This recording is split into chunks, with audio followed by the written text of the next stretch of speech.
अस्सलाम वालेकुम गाइस। तो चलिए आज का वीडियो लेकर के आया हूँ कि एक ध्रुव राठी बोल करके एक यूट्यूबर है, उसने अपने इंडिया का जो करंट सिचुएशन है, किस तरीके से बीजेपी गवर्नमेंट लोगों को परेशान कर रहा है या देश को बर्बाद कर रहा है, कंट्री को बर्बाद कर रहा है, उसके ऊपर उन्होंने एक वीडियो बनाया है। 30 मिनट का है ये वीडियो, ये बहुत ही शानदार अच्छा से समझाया है। तो चलिए उस वीडियो को देखते हैं और शुरू करते हैं कि हमारे देश में क्या क्या हो रहा है। तो चलिए वीडियो को शुरू करते हैं। नमस्कार दोस्तों, क्या हमारे देश में डेमोक्रेसी खत्म हो चुकी है? ये एक बड़ा सीरियस सवाल है। आप में से कई लोग इस सवाल को सुनकर जवाब देंगे ऑब्वियसली नहीं। हम जिस पॉलिटिकल पार्टी को चाहें उसको वोट दे सकते हैं, जिस पॉलिटिशियन को सबसे ज्यादा वोट मिलते हैं वो पावर में आता है, तो ऑब्वियसली डेमोक्रेसी तो है हमारे देश में। लेकिन ये सवाल इससे कहीं ज्यादा गहरा है। जो मैं आपको आगे इस वीडियो में आज दिखाने वाला हूं वो काफी शॉकिंग होगा।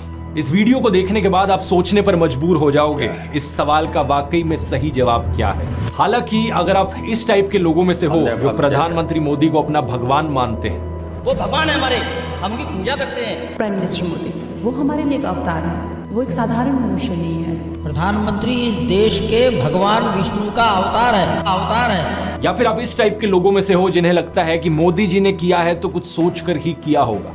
आप अपना दिल ऑलरेडी मोदी जी को दे चुके हो। मोदी हमारा पति, हमारा भाई, हमारा बाप, हमारा गुरु है। आप सब बोलिए, क्यों आपको लगता है कि मोदी जो और योगी जी वो विकास दे पाएंगे जो और कोई नहीं दे? हम उनके पर दिल दे बैठे हैं। ऐसे केस में आपके लिए मुश्किल हो सकता है अपनी आंखें खोलकर सच हजम करना, लेकिन बाकी सब लोगों के लिए अगर आप सही मायनों में देश की परवाह करते हो तो आज का ये वीडियो बहुत बहुत जरूरी है। बात यहाँ किसी एक इंसिडेंट की नहीं है, बल्कि ढेर सारे ऐसे इंसिडेंट्स की है जो एक के बाद एक होए जा रहे हैं पिछले कुछ महीनों से, पिछले कुछ सालों से। वो सारे इंसिडेंट्स जो सिर्फ एक चीज की ओर इशारा करते हैं कि हमारा देश वन नेशन वन पार्टी की ओर आगे बढ़ रहा है। मीडिया से ऑपोजिशन की आवाज को पूरी तरीके से खत्म कर देना, एमएलएस की हॉर्स ट्रेडिंग, इलेक्टेड सरकारों से पावर छीन लेना नए कानून बनाकर, इन्वेस्टिगेटिव एजेंसीज का वेपनाइजेशन, ईडी सीबीआई का प्रेशर बनाकर ऑपोजिशन पॉलिटिशियंस को जेल भेज देना, स्टेट गवर्नमेंट्स की वर्किंग में इंटरफेयर करना गवर्नर्स का इस्तेमाल करके, स्टेट गवर्नमेंट से फंड्स को ही विदहोल्ड कर लेना, जनता से प्रोटेस्ट करने का अधिकार ही छीन लेना और अगर कोई प्रोटेस्ट करे तो उनका टीयर गैस और रबर बुलेट से स्वागत करना, इलेक्टोरल बॉन्ड्स का इस्तेमाल करना अपनी सारी फंडिंग छुपाने के लिए, और अगर कोई ऑपोजिशन का कैंडिडेट इलेक्शन जीत भी जाए तो सीधा सीधा इलेक्शन फ्रॉड करके खुद को जिता लेना। मैं प्रधानमंत्री मोदी से कहना चाहूंगा, थोड़ी मर्यादा रखिए।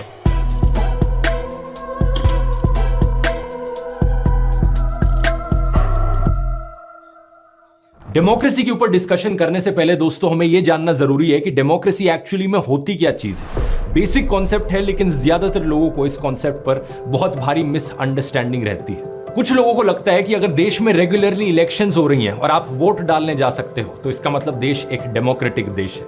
लेकिन पता है क्या, इलेक्शंस तो नॉर्थ कोरिया में भी होती है। मजाक नहीं कर रहा, रेगुलर इलेक्शंस होती है नॉर्थ कोरिया में। 100% वोटर टर्नआउट भी देखने को मिलता है उन इलेक्शंस में। लेकिन बस फर्क ये है कि अगर आप सरकार के द्वारा चुने गए ऑफिशियल कैंडिडेट के लिए वोट नहीं डालोगे तो आपको एंटी नेशनल कंसिडर किया जाता है, आपकी जॉब छीन ली जा सकती है, आपका घर छीन लिया जा सकता है। और बात अगर यहां सिर्फ डेमोक्रेसी शब्द की है तो नॉर्थ कोरिया देश का जो ऑफिशियल नाम है, डेमोक्रेसी शब्द तो उसमें भी आता है। नॉर्थ कोरिया को डीपीआरके करके पुकारा जाता है उनकी सरकार के द्वारा, Democratic People's Republic of Korea. लेकिन सच्चाई क्या है तो ये देश एक डिक्टेटरशिप ही।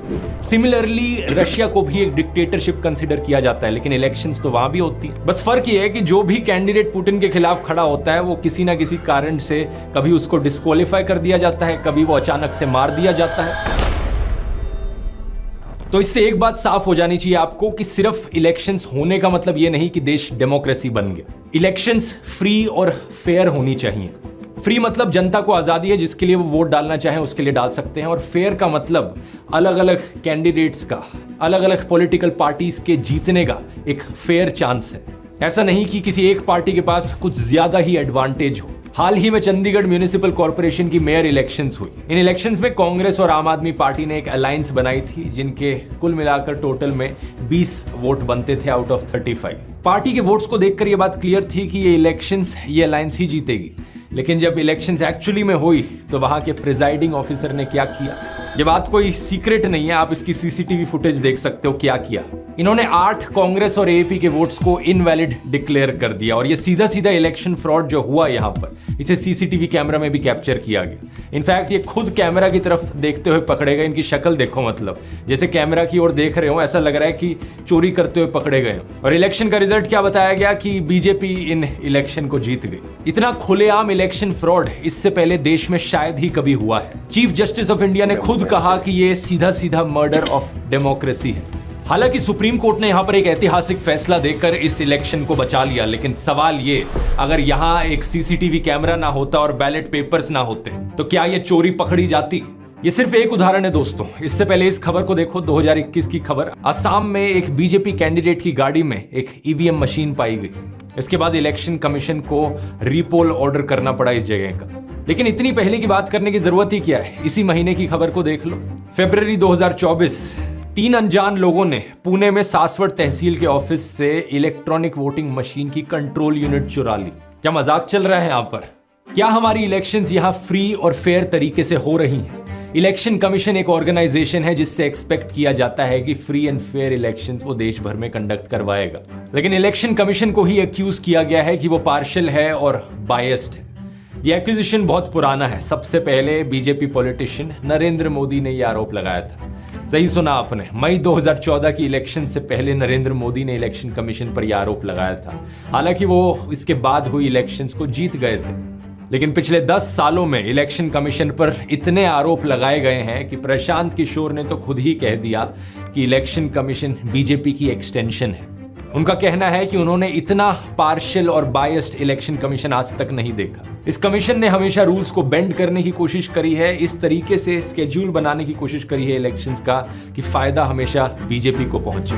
इलेक्शन कमीशन ने बड़ी क्लियर डायरेक्शंस दे रखी हैं कि इंडियन आर्मी का नाम कभी भी नहीं इस्तेमाल किया जा सकता पॉलिटिकल कैंपेन्स में। लेकिन प्रधानमंत्री मोदी ने 2019 की इलेक्शन से पहले बड़ी ही बेशर्मी से वोट्स मांगे मार्टियर्स के नाम पर, एयर स्ट्राइक्स के नाम पर। मैं मेरे फर्स्ट टाइम वोटर से कहना चाहता हूं कि आपका पहला वोट पुलवामा में जो वीर शहीद हुए, उन वीर शहीदों के नाम आपका वोट समर्पित हो सकता है क्या? उत्तर प्रदेश के चीफ मिनिस्टर आदित्यनाथ तो इस हद तक पहुंच गए कि उन्होंने इंडियन आर्मी को मोदी जी की सेना बुला दिया।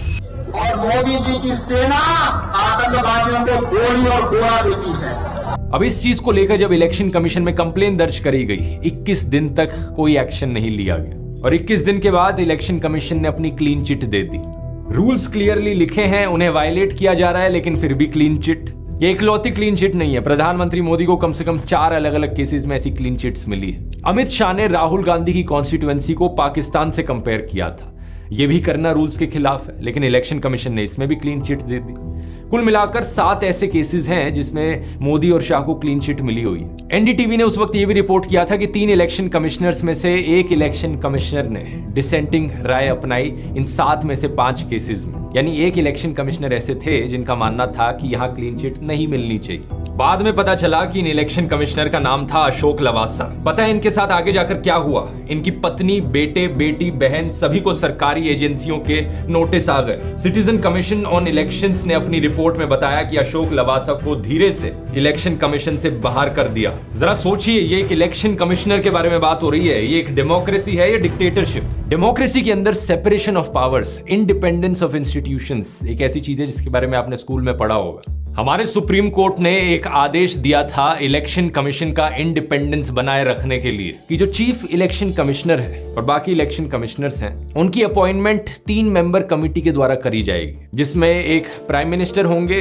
दूसरे ऑपोजिशन के लीडर होंगे और तीसरे चीफ जस्टिस ऑफ इंडिया खुद होंगे। ऐसा करने से ये इंश्योर किया जा सके जो इलेक्शन कमिश्नर अपॉइंट किया जा रहा है वो सही मायनों में इंडिपेंडेंट होगा, एक तरफ बायस नहीं होगा। लेकिन कुछ ही महीने पहले सरकार एक नया लॉ लेकर आई जिसमें सरकार ने कहा कि इस कमिटी से चीफ जस्टिस ऑफ इंडिया को हटाओ, हम अपना ही एक मिनिस्टर और रखेंगे इस कमिटी में। तो 3 मेंबर की कमिटी में अब 2 लोग सरकार के खुद ही हो गए जो इलेक्शन कमिश्नर को अपॉइंट करेंगे। अगर बीजेपी की नीयत साफ है तो फिर ऐसा कानून क्यों बनाया गया? क्यों सरकार यहां पर इलेक्शन कमिश्नर के अपॉइंटमेंट को भी कंट्रोल करना चाहती है? इस चीज को बाद में सुप्रीम कोर्ट में चैलेंज किया गया था, लेकिन सुप्रीम कोर्ट ने यहां कोई एक्शन नहीं लिया, ये कहते हुए कि सेपरेशन ऑफ पावर्स है। अगर सरकार एक कानून बना रही है तो सुप्रीम कोर्ट उसे इस तरीके से स्ट्राइक डाउन नहीं करना चाहता। आज के दिन इलेक्शन कमीशन ने इस चीज पर भी एक लिमिट लगाई हुई है कि एक एमएलए इलेक्शन और एक एमपी इलेक्शन में कितना पैसा खर्च किया जा सकता है।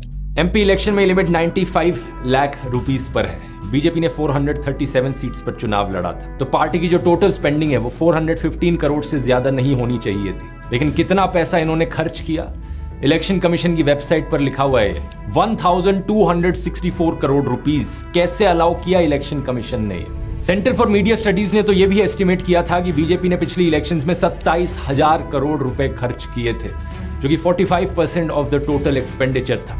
आज के दिन का भी अगर आप डेटा देखोगे, 16,000 करोड़ रुपए की इलेक्टोरल बॉन्ड्स बेची गई हैं। इन 16,000 करोड़ रुपए में से 10,000 करोड़ से ज्यादा बीजेपी के पास गए, 1,500 करोड़ कांग्रेस के पास और 800 करोड़ टीएमसी के पास। ये सारे अमाउंट्स इलेक्शन की स्पेंडिंग लिमिट से ज्यादा है। बीजेपी लीडर उमा भारती ने एक बार कहा था, इलेक्शंस एक चॉइस है बैड और वर्स के बीच में, जो कि बात सही है।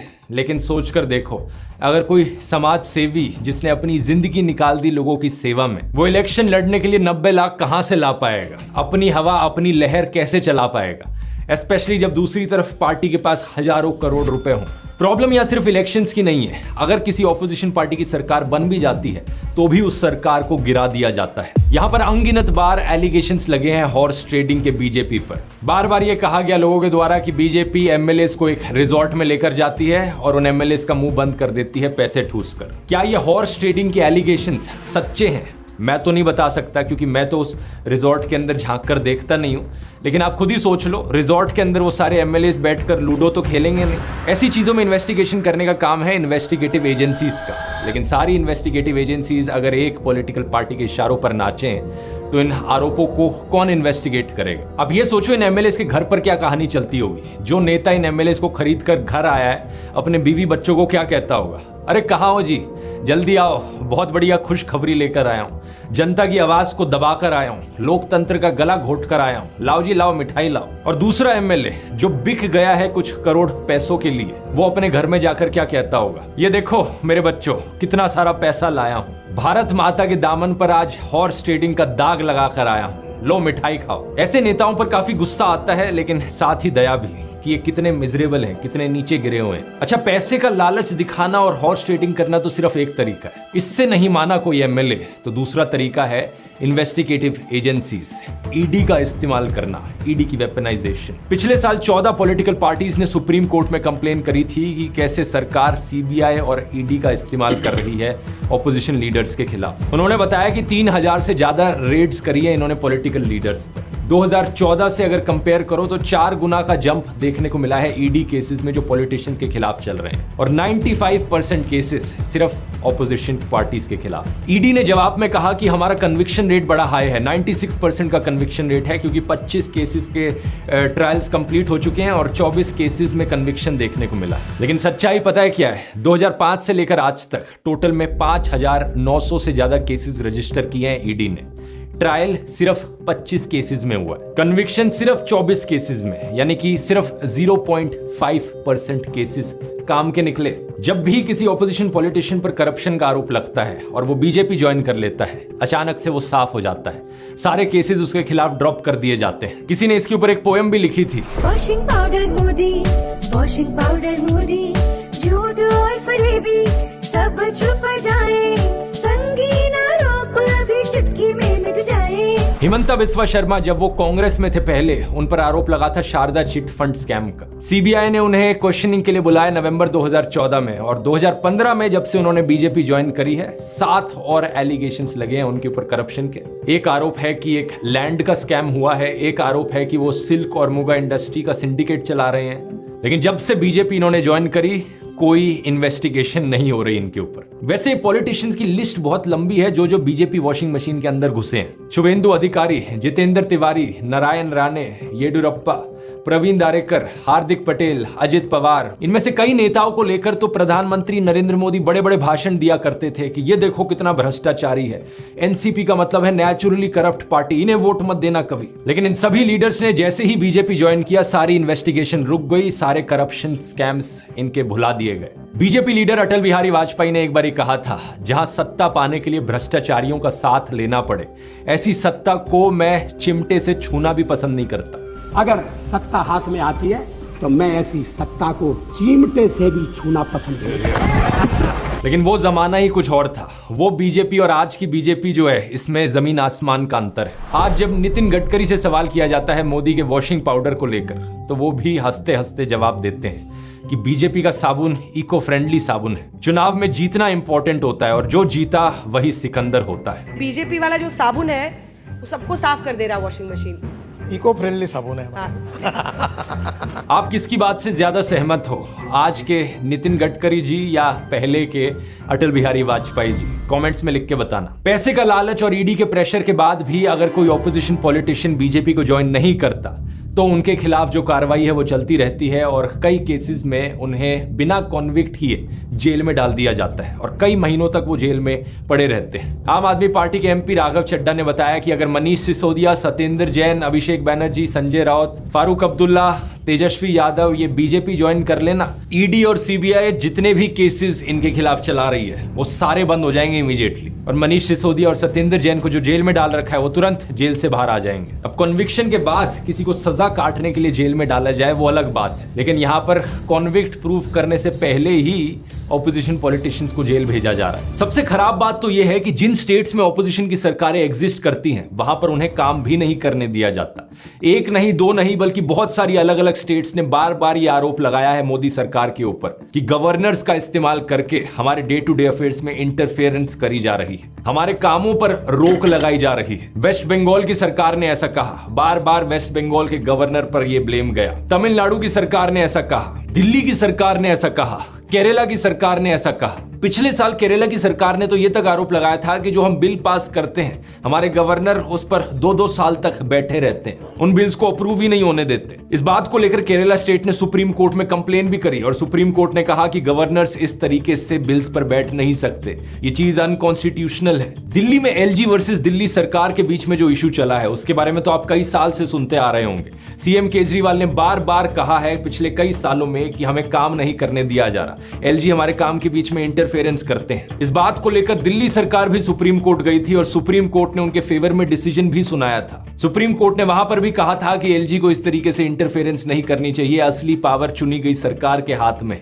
लेकिन सेंट्रल गवर्नमेंट ने क्या किया सुप्रीम कोर्ट के इस फैसले के बाद? वो एक नया कानून ले आए दिल्ली सरकार की पावर्स को छीनने के लिए। GNCTD, government of national capital territory of Delhi amendment act 2023। इसका इस्तेमाल करके मोदी सरकार ने कई सारी पावर्स जो दिल्ली सरकार के पास थी उन्हें ट्रांसफर कर दिया एलजी के पास। हमने अस्पताल बदले थे, अस्पताल शानदार बना दिए, सारी दवाइयों का सबका इंतजाम किया। इन्होंने अफसरों के ऊपर उनकी हाथ मरोड़ के उन दवाइयां बंद करा दी।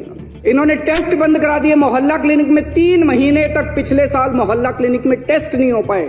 इन्होंने पेमेंट रोक दी लेबोरेटरीज की। इतने गंदे और इतने घटिया लोग हैं ये लोग। एक दिन एक ऑर्डर पास करके इन्होंने दिल्ली के सारे सरकारी अस्पतालों के डेटा एंट्री ऑपरेटर हटा दिए। अब अस्पताल के अंदर रजिस्ट्रेशन करने वाला कोई नहीं बचा। अरे करना क्या चाहते हो? दिल्ली के लोगों को मारना चाहते हो क्या? जरा खुद ही सोचकर देखो दोस्तों, अगर आप एक मोदी फैन हो तो एक सेकंड के लिए उस ख्याल को अपने दिमाग से निकाल दो और सच्चे दिल से अपने आप से पूछकर देखो, अगर प्रधानमंत्री मोदी को सही में देश की चिंता होती, देशवासियों की चिंता होती, तो क्या वो ऐसी हरकतें करते?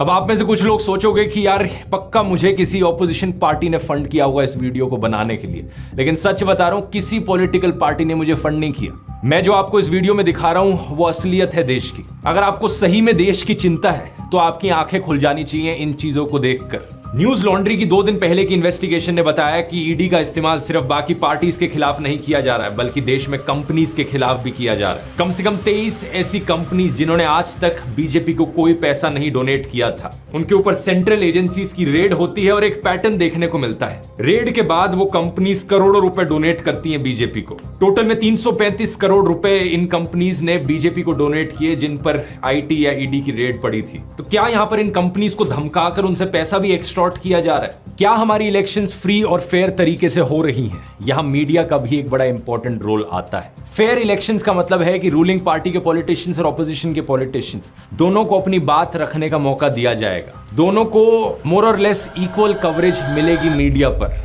लेकिन हमारे मीडिया में क्या देखने को मिल रहा है? दिन रात 2400 घंटे सिर्फ सरकार की तारीफ करी जाती है। रूलिंग पार्टी की तारीफ करी जाती है, उन्हीं की ही चीजें सुनाई जाती हैं। देश की हर माँ ये चाहती है कि उसका बेटा प्रधानमंत्री मोदी जैसा बने और हर बेटा भी खुद को नरेंद्र मोदी से जोड़कर देखना चाहता है। मोदी जी के पास हर चीज का सॉल्यूशन है। पीएम मोदी जैसा कोई नहीं। मोदी ने न्यू इंडिया बनाया है। PM number 1। ऑपोजिशन पार्टीज चाहे पूरी की पूरी भारत जोड़ो यात्रा निकाल लें या अपनी प्रॉमिसेस जनता के सामने करें। एक समय हुआ करता था देश में जब दूरदर्शन पर रूलिंग पार्टी और ऑपोजिशन पार्टी के पॉलिटिशियंस इलेक्शन की डिबेट करते थे न्यूज चैनल पर साथ में बैठकर। दोनों को अपनी बात रखने का अधिकार था। क्या आज के दिन दूरदर्शन ऐसा कर सकता है? आज तो बीजेपी स्पोक्स पर्सन को बोलने की भी जरूरत नहीं पड़ती, क्योंकि टीवी एंकर्स खुद बीजेपी स्पोक्स पर्सन बने बैठे हैं। जनता के बिहाफ पर सरकार से सवाल करने की जगह वो सरकार को ही डिफेंड करते हैं, और इतना डिफेंड करते हैं कि वो बढ़ती बेरोजगारी के लिए युवाओं को जिम्मेदार ठहराना भी शुरू कर देंगे। और अगर आपने इलेक्शंस में किसी ऑपोजिशन पार्टी को जिता दिया तो जनता को ही गालियां देना शुरू कर देंगे। और जनता ने राष्ट्रीय मुद्दों और बीजेपी को नकार दिया। जब हम वोट डालेंगे तो वोट इस चीज पर डालेंगे कि मुफ्त में कौन कौन सी चीज कहां पर लगी हुई है। एनडीटीवी आखिरी टीवी चैनल था जो हिम्मत करता था सरकार से सवाल करने की। अल्टीमेटली उसे भी प्रधानमंत्री मोदी के दोस्त गौतम अडानी ने खरीद ली। आज के दिन टीवी न्यूज का पूरी तरीके से अंतिम संस्कार हो चुका है देश में। सरकार जनता के पैसे से एडवर्टाइजमेंट के नाम पर इन टीवी चैनल्स को बहुत सारा पैसा देती है, और ये टीवी चैनल्स जनता की ही आवाज को दबाने का काम करते हैं। अगर असली खबरें आप तक पहुंचे ही ना तो क्या आप फ्री और फेयर तरीके से डिसाइड कर पाओगे किसे वोट देना है?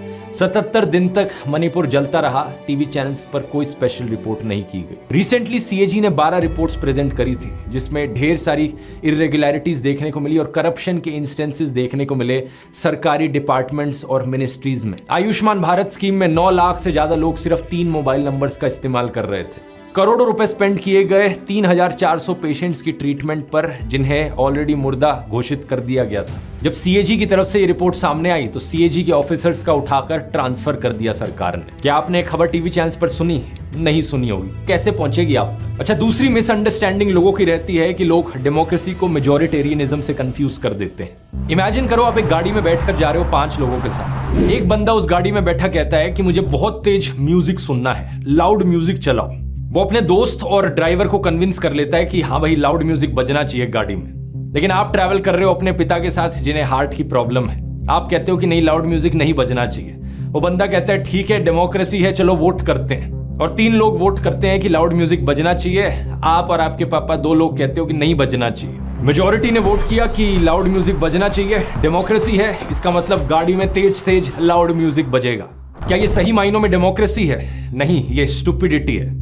इसका एक रियल लाइफ में छोटे स्केल पर एग्जांपल दूं तो एक गुड़गांव की सोसाइटी से इस सर्कुलर को देखिए। Dear residents, this is to inform you that two wheeler not permitted inside our society as per decision of the management. मतलब सोसाइटी के अंदर सिर्फ गाड़ियां जाएंगी लेकिन स्कूटर्स और मोटरसाइकिल्स नहीं जा सकती। खुलेआम डिस्क्रिमिनेशन देखो। भाई जो मैनेजमेंट है, RWA वाले हैं, उन्हें लोगों ने ही तो इलेक्ट किया है। तो आपको अगर ये रूल पसंद नहीं आ रहा, आप चुप बैठे रहो, क्योंकि मेजॉरिटी लोगों का यहाँ पर कंसेंट है, उन्होंने ही RWA वालों को इलेक्ट किया है। जो लोग डेमोक्रेसी और मेजॉरिटेरियनिज्म को कंफ्यूज करते हैं एक दूसरे से, उनकी यही सोच होगी। ये सिर्फ एक सोसाइटी की बात नहीं है, ढेरों सोसाइटीज हैं ऐसी देश भर में जहां पर एक से बढ़कर एक स्टूपिड रूल्स आपको देखने को मिलेंगे। 2019 के इस आर्टिकल को देखिए। एक बैंक एम्प्लॉय कह रही है कि उनकी बहन को कोई अपार्टमेंट रेंट पर ही नहीं मिला, क्योंकि बहुत सी RWAs ने उन्हें ब्लैकलिस्ट कर दिया सिर्फ इसलिए क्योंकि उनकी बहन एयर हॉस्टेस थी।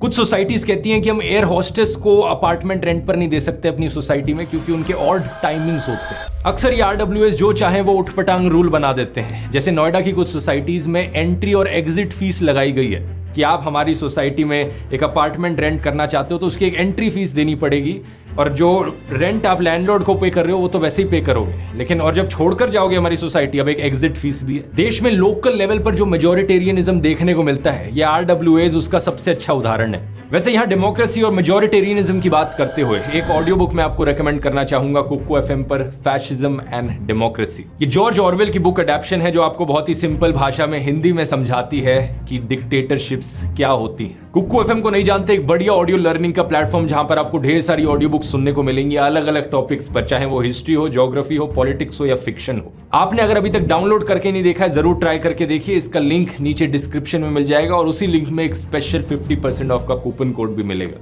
यहाँ इनका धन्यवाद इस वीडियो को स्पॉन्सर करने के लिए। अब टॉपिक पर वापस आते हैं। कुछ लोगों की यही सोच रहती है पॉलिटिशियंस और सरकारों को लेकर भी कि एक बारी हमने पॉलिटिशियंस को इलेक्ट कर दिया, वो पावर में आ गए तो वो जो चाहे वो रूल बना सकते हैं। हमारे कॉन्स्टिट्यूशन के प्रीएम्बल पर 4 शब्द बड़े क्लियरली लिखे हुए हैं, लिबर्टी, इक्वालिटी, फ्रेटर्निटी और जस्टिस।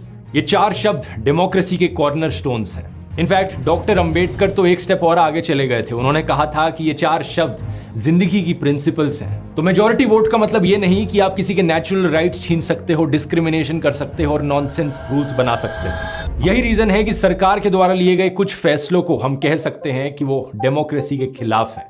सुप्रीम कोर्ट की भाषा में वो अनकॉन्स्टिट्यूशनल है। जैसे कि अभी कुछ ही दिन पहले सुप्रीम कोर्ट ने इलेक्टोरल बॉन्ड्स की स्कीम को स्ट्राइक डाउन किया, उसे अनकॉन्स्टिट्यूशनल बताते हुए। कोर्ट ने कहा कि सरकार ने यह आर्बिट्ररी रूल बनाया था।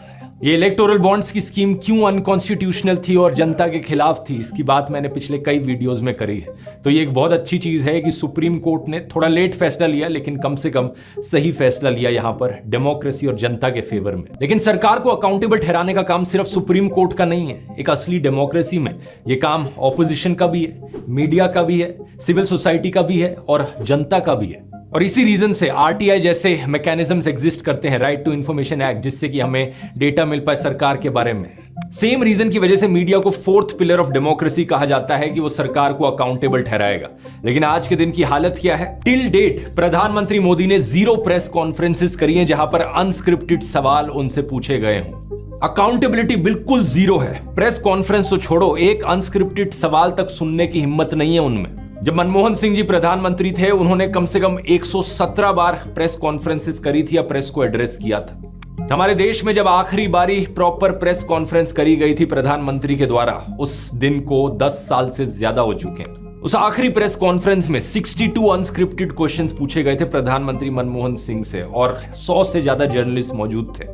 एक सच्ची डेमोक्रेसी में यही अकाउंटेबिलिटी रीजन है जिसकी वजह से पब्लिक को भी प्रोटेस्ट करने का अधिकार दिया जाता है।